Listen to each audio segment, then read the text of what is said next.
خاوەنی چەندان مەدالیا و ڕێز لێنان و بڕوانەمە و خەڵاتە لە هونەری خۆشنووسیدا. بەڕسمی وەکو وێنەری کوردستان نێمەچوو بوون بۆیە. جواننووسەکەی شاری ڕانیا تایبەتمەندی لە خەتی خۆشنووسی دیوانیەدا هەیە، بەڵام بە هەردوو خەتی نەسخ و ڕۆقاش دەنووسێت.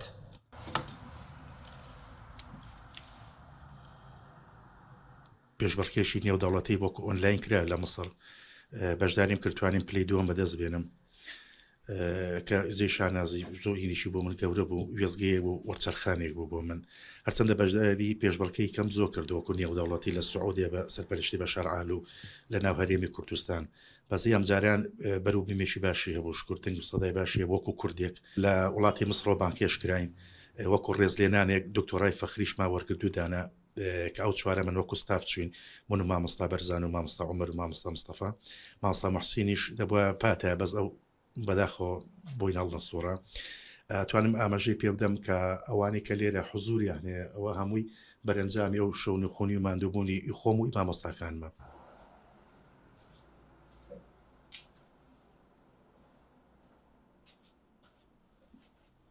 وەک باسی دەکرد لە ساڵی 1984ەوە چووەتە نێو جیهانی خۆشنووسیەوە.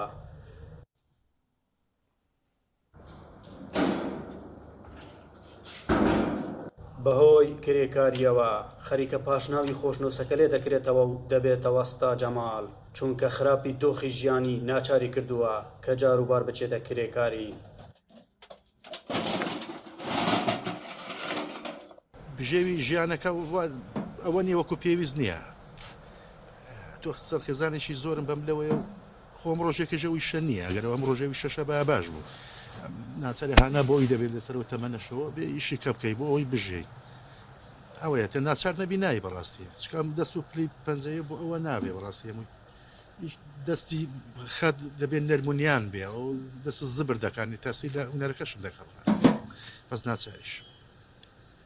بۆ لە نزیکەوە ئاگاداربوون لەسەر ڕەوش و گرفت و کێشەکانی خۆشنووسان هاتوومەتە کۆمەڵی خۆشنووسانی هەرێمی کوردستان. ڕەشی کاکجەمال ئاگدارین کە لەوە بژێوی ژیانی خۆی کارە قڕس دەکاتن، بەڵام بەداخەوە خۆشنووس ناکرێتن ئەو کارە قڕسانە بکاتن تا بتوانێتن پیتەکان جوان بنووسیتن. بەڵام کێشەی ئێمە تەنها کاکجەمال لە ڕانیە نییە، کاکجەمالمان زۆرە لە هەموو سەرتاسەری کوردستاندا. تەنانەت ئێستا کە تەمەشاکەین ئێستا کە لە کۆمەڵی خۆشنووسان ئێستا ئەو بارەگای ئەمە تێدا دانیشتینە، بارەگایەکە بە یارمەتی تێدا دانیشتنە، ئەوتە پێمان ڕاگەیاندایە کە دەبی بەتاڵیکەین، نازم بەتاڵیکەین چێوە بچین، پرۆژە داوای لە وەزارەت ڕۆشنبیر دەکەین، موافقەی لەسەر ناکرێتن. بە پێی ئامارێکی کۆمەڵی خۆشنووسان لە هەرێمی کوردستاندا نزیکەی 1000 خۆشنووس هەن.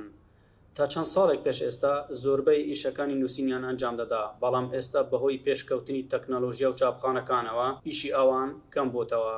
ئەحمەد جێباری، دەنگی ئەمریکا، ڕانیا.